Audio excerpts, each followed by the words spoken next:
Psalm 23:4. For yet, though I walk through the valley of the shadow of death, I will fear no evil, for thou art with me, thy rod and thy staff they comfort me.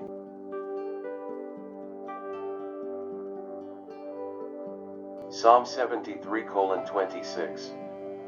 26 My flesh and my heart faileth, but God is the strength of my heart, and my portion forever.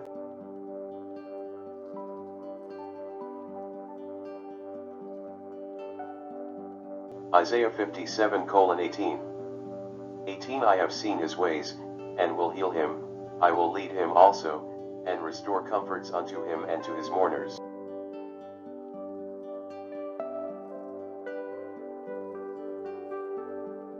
Matthew 8:16-17.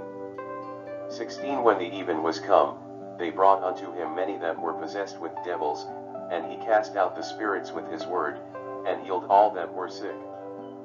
17 That it might be fulfilled which was spoken by Esaias the prophet, saying, Himself took our infirmities, and bare our sicknesses. John 16:33. 33 These things I have spoken unto you, that in me ye might have peace.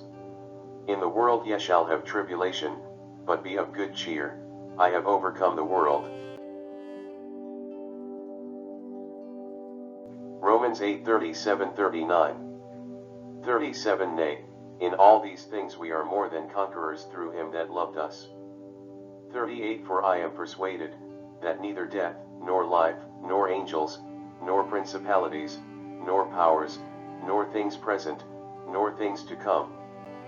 39 Nor height, nor depth, nor any other creature, shall be able to separate us from the love of God, which is in Christ Jesus our Lord. James 5:14-15. 14 Is any sick among you? Let him call for the elders of the church, and let them pray over him, anointing him with oil in the name of the Lord.